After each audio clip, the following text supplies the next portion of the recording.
पवित्रा पूनिया भले ही घर से बाहर आ चुकी हैं, लेकिन घर से वो खुद बाहर आने के बाद घर के बहुत सारे राज भी बाहर लेकर आई हैं। नमस्कार दोस्तों, मैं हूं ज्योति नाहक और आप देख रहे हैं शुद्ध मनोरंजन। पवित्रा पूनिया घर के अंदर जब गई थी तो काफ़ी ज़्यादा प्रॉमिसिंग लगी और पिछले हफ्ते तक भी वो प्रॉमिसिंग लग रही थी, लेकिन all of a sudden Aijaz के साथ जो उनका एक ज़रा सा डाउनफॉल आया और उसके बाद से वो अचानक से गायब सी हो गई। पूरा हफ्ता नज़र नहीं आई और फिर उसका नतीजा ये हुआ कि वो घर से बेघर हो गई इस हफ्ते। अब मैं आपको बता दूं कि हालांकि ये फिनाले वीक है और फिनाले वीक में सिर्फ पवित्रा नहीं, पवित्रा के बाद कई सारे और लोग एक एक करके निकलते चले जाएंगे, लेकिन यहाँ पर पवित्रा ने बाहर आकर बहुत सारी बातें बताई हैं घर के सदस्यों के बारे में। उनसे जब पूछा गया कि आपको क्या लगता है कि घर में कौन आस्तीन का सांप है, तो उन्होंने कहा कि निक्की और कविता इस वक्त एक दूसरे के लिए सिर्फ कंधा बने हुए हैं क्योंकि गेम में चलना है। अली मुझे बहुत शातिर लगते हैं, अली को पता है कि कब किसके साथ पैक्ट बनाना है। अगर आपको गेम में आगे जाना है तो इसके भरोसे आगे बढ़ जाओ, उसके गेम में आगे जाना है तो इसके भरोसे बढ़ जाओ। इसीलिए उन्होंने राहुल को प्यादा बना लिया। उसके अलावा एक चीज़ जो घर के अंदर जाने से पहले भी उन्होंने पारस से रिलेटेड कही थी, बाहर आने के तुरंत बाद उन्होंने फिर पारस के बारे में बात कर दी है। जी हाँ, अली गोनी को उन्होंने पारस छाबड़ा से कंपेयर किया।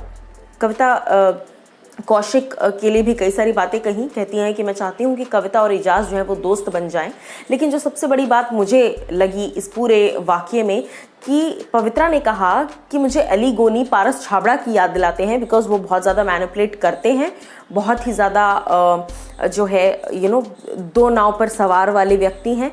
किसी को भी अपनी बात में फंसा लेते हैं और फिर उस हिसाब से गेम जो है वो कंटिन्यू करते हैं।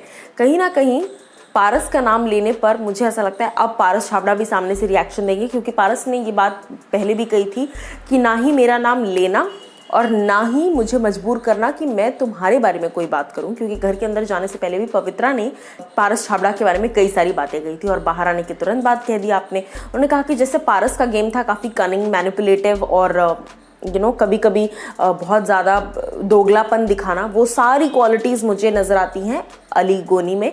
उनको जैस्मिन हर जगह सही लगती हैं जबकि जैस्मिन बहुत जगह गलत जा रही हैं और XYZ चीज़ें।